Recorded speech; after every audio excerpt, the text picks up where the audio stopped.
प्यारे बच्चों, सुप्रभात। आज हम शुरू करते हैं भवानी प्रसादी कविता घर की याद का सार। घर की याद कविता में घर के मर्म का उद्घाटन किया गया है। कवि को जेल प्रवास के दौरान घर से विस्थापन की पीड़ा सालती है। पीड़ा सालना मतलब होता है दुख पहुंचाना, मन को कष्ट पहुंचाना। कवि के स्मृति संसार में उसके परिजन एक एक कर शामिल होते चले जाते हैं। घर की अवधारणा की सार्थक और मार्मिक याद कविता की केंद्रीय संवेदना है। केंद्रीय भाव जो है घर की याद है। इसमें भवानी प्रसाद मिश्र जी कहते हैं कि उनके परिवार के सदस्य उनके पास नहीं है, लेकिन वो जेल में रहते हुए भी उनको एक एक करके याद करते हैं। बारिश के मौसम के अंदर जब बारिश हो रही होती है तो उन्हें जो है बारिश का ध्यान आते ही घर के परिवार के सदस्यों की याद आती है। भवानी प्रसाद मिश्र, इनका जन्म सन 1913 टिकरिया गांव होशंगाबाद में हुआ, जो मध्य प्रदेश में है। प्रमुख रचनाएं हैं सतपुड़ा के जंगल, सन्नाटा, गीत फरोश, चकित है दुख, बुनी हुई रस्सी, खुशबू के शिलालेख, अनाम तुम आते हो, इदम नमम आदि। प्रमुख सम्मान मिले हैं साहित्य अकादमी, मध्य प्रदेश शासन का शिखर सम्मान, दिल्ली प्रशासन का गालिब पुरस्कार एवं पद्मश्री से अलंकृत किया जा चुका है। सन 1985 में इनका निधन हो गया। मिश्र जी एक ऐसे कवि हैं जिन्होंने अपनी कविता और साहित्य के साथ साथ आंदोलन में भी भाग लिया था। आज़ादी के आंदोलन में भी सक्रिय भागीदारी की थी। गांधीवाद पर यह आस्था रखते हैं। इन्हें गांधीवादी कवि भी कहा जाता है। गांधीवाद को मानने वाले कवि कहलाते हैं। इन्होंने हिंदी कविता में हिंदी की सहज लय की कविता है। इस सहजता का संबंध गांधी के चरखे की लय से भी जुड़ता है, इसलिए इन्हें कविता का गांधी भी कहते हैं। कविता का गांधी भवानी प्रसाद मिश्र को कहा जाता है। अब हम करेंगे व्याख्या घर की याद कविता की। आज पानी गिर रहा है, बहुत पानी गिर रहा है, रात भर गिरता रहा, प्राण मन गिरता रहा, बहुत पानी गिर रहा है, घर नज़र में तिर रहा है, घर की मुझसे दूर है जो, घर खुशी का पूर है जो। इसके शब्दार्थ सभी आसान हैं, फिर भी एक दो जिनका अर्थ याद करना चाहिए वो हैं। एक तो पूर माने होता है खजाना। क्या होता है? घर की मुझसे दूर है जो, घर खुशी का पूर है जो। पूर माने होता है खजाना, खुशियों का खजाना। तिरना होता है तैरना, आंखों के सामने आ जाना, तैरने लग जाना। प्राण होता है सांसें, गिरता है चिंतित हो जाना। मन जो है उनका चिंतित हो जाता है। अब इसकी व्याख्या देखें। कवि कहता है कि आज खूब वर्षा हो रही है। पानी गिरने का मतलब है वर्षा होना, बारिश होना। आज बहुत ज़्यादा वर्षा हो रही है, यानी कि बहुत खूब पानी बरस रहा है। रात भर पानी गिरता रहा, रात भर जो है बारिश होती रही। प्राण मन गिरता रहा, और इस बारिश को देखकर ऐसे में क्या है, मेरा प्राण और जो मन है वो गिरता रहा, यादों से गिर गया। मुझे घर की याद आने लगी, अर्थात मुझे घर के सदस्य याद आने लगे, घर परिवार का माहौल याद आने लगा। आज इस वर्षा के समय मेरी नज़र में घर और घर के सभी सदस्य तैरने लगे। बहुत पानी गिर रहा है, घर नज़र में तिर रहा है। कभी कहता है कि आज जो ये बहुत ज़्यादा बारिश हो रही है, इस बारिश को देखकर मेरी नज़र के सामने, मेरी आंखों के सामने जो है घर की याद आने लगी है। घर की यादें जो है ताज़ा हो गई हैं, घर के दृश्य जो है ताज़ा हो गए हैं। वह घर जो मेरी दृष्टि से दूर है, मेरी नज़र से दूर है, वह जो खुशियों का भंडार है, मेरा जो घर है खुशियों का भंडार है, वह घर मेरे सामने आ गया है। लेकिन मेरा दुर्भाग्य है कि आज वह घर जो कभी खुशियों का घर हुआ करता था, आज जो है दुखों का घर बन गया है। क्या बन गया है? दुखों का घर बन गया है। मैं उनमें सम्मिलित नहीं हूँ, इसलिए मेरे घर के लोग क्या हैं, दुखी हैं। मेरा जो घर है वो खुशियों का खजाना है, लेकिन मेरे ना होने के कारण जो है अब जो है उसमें थोड़ा दुख की परछाई भी आ गई है, दुख भी उसमें भर गया है।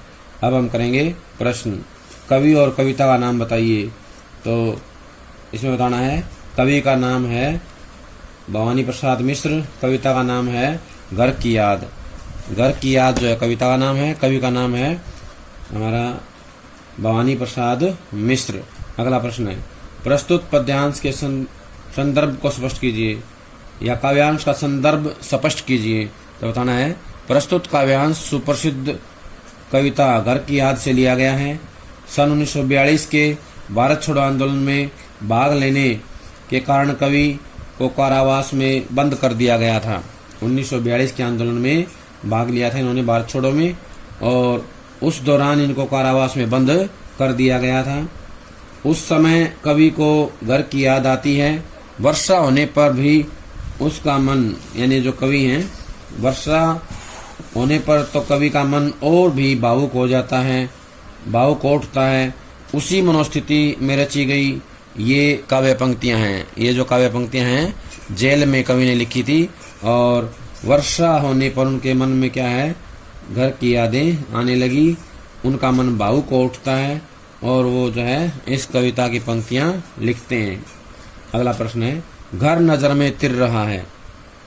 घर नजर में तिर रहा है, इसका भाव क्या है? तो बताना है, घर नजर में तिर रहा है का भाव यह है कि कवि की नजरों में कवि का घर आ रहा है, अर्थात कवि जेल में बंद है, घर से दूर और अकेला है। वहां बैठे बैठे वर्षा के समय कवि को घर की याद आती है, वर्षा के समय घर की याद आती है। कवि स्वयं कहाँ पर है और उसके घर की स्थिति कैसी है? तो बताना है, कवि स्वयं 1942 में भारत छोड़ो आंदोलन में भाग लेने के कारण जेल में बंद है। वर्षा के मौसम के कारण दिन रात जोरदार या लगातार तेज बारिश होती है। कवि को रह रहकर अपने घर की याद आती है, जो घर खुशियों से भरा हुआ है। वहाँ परिवार के सभी सदस्य इकट्ठे रहते हैं। घर हर प्रकार से संपन्न एवं खुशहाल है। बस कमी है तो स्वयं कवि की है, क्योंकि कवि घर में नहीं है। प्रस्तुत काव्यांश का शिल्प सौंदर्य बताइए। तो बताना है, इसमें कवि ने घर की याद को अत्यंत सुंदर शब्दों में अंकित किया है। पानी गिर रहा है वाक्य की आवृत्ति से परिदृश्य का चित्र उभर कर आया है। कवि की अनुभूति सच्चाई पूर्ण व्यक्त हुई है। सरल, सहज और प्रवाहमयी भाषा का प्रयोग किया गया है। अगला प्रश्न है, कवि को क्या व्यथित करने लगती है? कवि को क्या व्यथित करने लगती है बताना है। कवि को घर की याद व्यथित करने लगती है। घर की याद जो है कवि को परेशान करती है। घनघोर वर्षा के समय कवि की आंखों में क्या आया? तो बताना है, घनघोर वर्षा के समय कवि की आंखों में अपना घर आया। कवि की आंखों में अपना घर आया। कवि के हृदय में स्वाभाविकता की सृष्टि कैसे होती है? पानी के गिरने के साथ घर की याद कवि के हृदय में उभरना स्वाभाविकता की सृष्टि करता है। यानी पानी गिरने के साथ घर की याद का कवि के हृदय में उभरना स्वाभाविकता की सृष्टि करता है। पानी के रात भर गिरने और प्राणमन गिरने में परस्पर क्या संबंध है? तो बताना है, कवि को उसके घर से दूर होने की पीड़ा साल रही है, कष्ट पहुंचा रही है। कवि को उसके घर से दूर होने की पीड़ा कष्ट दे रही है। उसे परिवार वालों की याद आ रही है। परिवार वालों की याद आ रही है। जिस प्रकार मेघ आकाश में घिर कर वर्षा ला रहे हैं, उसी प्रकार कवि का मन, यहाँ तक कि उसके प्राण भी परिवार की स्मृति से गिर जाते हैं। उसके प्राण भी घर की स्मृति से गिर जाते हैं। कवि को रह रहकर क्या याद आ रही है? तो बताना है, वह घर जो कवि से अब दूर है, जिसमें संपूर्ण खुशियां समाई हुई थी, आज वही घर वर्षा ऋतु में कवि को रह रहकर याद आ रहा है। यानी कि जो घर खुशियों का खजाना था, वो घर जो है कवि को रह रहकर याद आता है। इस काव्यांश का काव्य सौंदर्य क्या होगा, देखें। पहली तो इसमें बताएंगे कि पानी के गिरने के साथ घर की याद का आना, घर की याद कवि के हृदय में उभरना स्वाभाविक सृष्टि करता है। अनुप्रास अलंकार का प्रयोग है। करुणरस तथा अतीत की स्मृतियों का चित्रण है। प्रसाद गुण से युक्त चित्रात्मक भाषा शैली है। छंदबद्धता है। खड़ी बोली कवि के भावों की अभिव्यक्ति में सक्षम है। अगला काव्यांश है, घर की मुझसे दूर है जो, घर खुशी का पूर्व है जो। इससे अगला काव्यांश है, घर में 4 भाई, मायके में बहन आई बाप के घर, हाय रे प्रताप के घर। घर में सब जुड़े हैं, सब कितने कब जुड़े हैं। 4 भाई 4 बहनें, बुझा भाई प्यार बहनें। इसकी व्याख्या देखें। कवि कहता है कि उसके घर में 4 भाई हैं और 4 बहनें हैं। 4 भाई और 4 बहनें हैं। आज मेरी विवाहिता बहनें अपने घर में आई होंगी, अपने पिता के पास आई होंगी, और उन्होंने मेरे बारे में पूछा होगा। मेरे बारे में पूछने के लिए वो जरूर माता पिता से या मेरे भाइयों से बात कर रही होंगी। मेरे वहाँ न होने से सबको बुरा लगा होगा। मेरे वहाँ न होने से सबको बुरा लगा होगा, इसलिए हमारा वह घर आज दुखों का घर बन गया होगा। परिताप होता दुख, दुखों का घर बन गया होगा। कहने का आशय ये है कि कवि के घर में उसके 4 भाई हैं और उसकी 4 बहनें हैं, विवाहिता बहनें, और वो जब अपने माता पिता के पास कवि के बारे में पूछने आई होंगी तो कवि के बारे में सुनकर उनके परिवार के सभी लोग बड़े दुखी होंगे। उनको बड़ा दुख हुआ होगा, बुरा लगा होगा, क्योंकि कवि आज उनके बीच में नहीं है, क्योंकि वो जेल में बंद है। और कवि के वहां न होने से आज उनका घर दुखों का घर बन गया होगा। मेरे घर में सब भाई बहन आपस में प्रेम से जुड़े हुए हैं, प्रेम से मिलकर रहते हैं। उनमें परस्पर गहरा लगाव है, और वो इतने सब सदस्य से पहले कभी नहीं जुड़े होंगे, क्योंकि मेरे 4 भाई हैं और 4 बहनें हैं। वो जो 4 भाई और 4 बहनें हैं वो कभी साथ साथ इससे पहले नजर नहीं आए होंगे। आज जो है वो सभी मिले होंगे। मेरे 4 भाइयों का अत्यधिक सहयोग जो है मुझे भी प्राप्त होता रहा है, इसलिए वे मेरे लिए मेरी भुजाओं के समान हैं। और मेरी जो बहनें हैं मेरे लिए स्नेह का भंडार हैं। मेरी 4 बहनें मुझ पे अपार स्नेह लुटाती हैं। अब इससे जुड़े हुए प्रश्न देखें। कविता एवं कवि का नाम तो बताना है। कविता का नाम घर की याद है। कवि का नाम है भवानी प्रसाद मिश्र। कवि के कितने भाई बहन हैं तो बताना है। कवि के 4 भाई हैं और 4 बहनें हैं। कवि ने बहनों के लिए प्रताप का घर क्यों कहा है तो बताना है। कवि ने बहनों के लिए प्रताप का घर इसलिए कहा है क्योंकि बेटियां जब पिता के घर आती हैं तो वो एक सुखदायक और प्रसन्नता का जो अवसर होता है, प्रसन्नता प्रदान करने वाला मौका होता है। लेकिन कवि आज घर पर नहीं हैं। राष्ट्रीय आंदोलन में भाग लेने के कारण वो जेल में गए हुए हैं। अब जब कवि की बहनें कवि के विषय में घर आकर उनके माता पिता से पूछने आई होंगी या उनसे पूछेंगी तो उन्हें बहुत बुरा लगेगा या बुरा लगा होगा, क्योंकि उनका भाई जेल गया हुआ है। उन्हें पिता का घर अब दुख का घर लग रहा होगा। पिता का घर जो है अब दुख का घर लगता होगा, क्योंकि पिता का घर हमेशा जो है सुख का घर था, प्रसन्नता का घर था, खुशी का खजाना था। लेकिन अब जो है कवि के ना होने से उनका घर जो है दुख का घर लगने लगा होगा। अगला प्रश्न है, कवि ने भाइयों को बुझा क्यों कहा है तो बताना है। कवि ने भाइयों को बुझा इसलिए कहा है क्योंकि उन्हें भाइयों से संपूर्ण सहयोग प्राप्त होता रहा है। सदैव उनसे सहायता मिलती रही है। हर काम में भाई उनकी सहायता करते हैं, इसलिए कवि को अपने भाई भुजाओं के समान लगते हैं। अगला प्रश्न है, प्रस्तुत पद्यांश में निहित शिल्प सौंदर्य बताइए। तो इसका उत्तर आएगा, कवि ने अपने मन में आए भावों को सरलता, सहजता व प्रवाहमयता के साथ अभिव्यक्त किया है। भाषा में प्रसाद गुण की छटा देखने को मिलती है। भाइयों के लिए भुजा और बहनों के लिए प्यार की उपमा जो है बड़ी सुंदर दी गई है। प्रश्न शैली का प्रयोग किया गया है।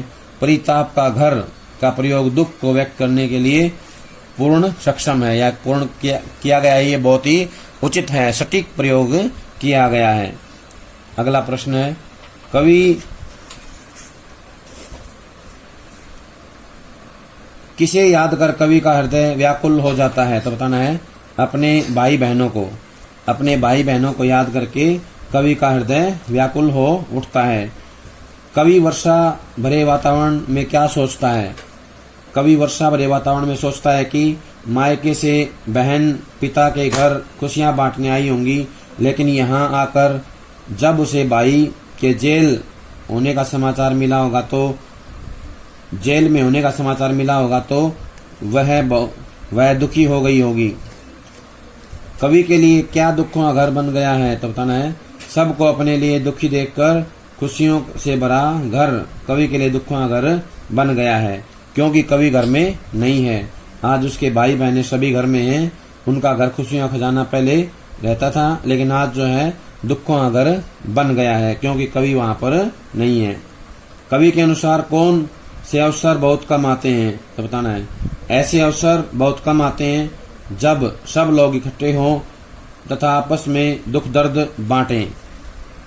कवि ने भाई बहन के लिए क्या उपमाएं दी हैं? कवि ने कहा है कि भाई रक्षा करने वाली भुजाओं के समान हैं, तो बहनें उन भुजाओं पर बंधे प्यार की बाती हैं। भाई क्या हैं? भुजाएं हैं। कवि ने कहा है कि भाई रक्षा करने वाली भुजाओं के समान है, तो बहनें क्या हैं? उन भुजाओं पर बंधे प्यार की बाती हैं।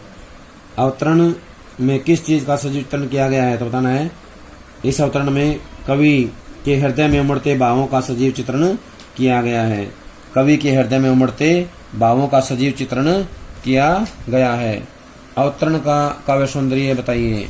अवतरण काव्य सौंदर्य इसमें बताएंगे, कवि के हृदय में उमड़ते मनोभावों का सुंदर चित्रण देखने को मिलता है। समर्थियों का सब चित्र बड़ा सुंदर दिखाया गया है। प्रसाद गुण विद्यमान है, छंदबद्धता है, भाषा में सरल शब्दावली का प्रयोग किया गया है, खड़ी बोली का सहज व स्वाभाविक प्रयोग देखने को मिलता है। प्यारे बच्चों, ये थी घर की याद कविता की 2 काव्यांशों की व्याख्या। सभी इसको ध्यान से याद कर लेंगे। जब तक अगली कविता आती है तब तक इसको याद कर लें और लिख लें। सभी का बहुत बहुत धन्यवाद।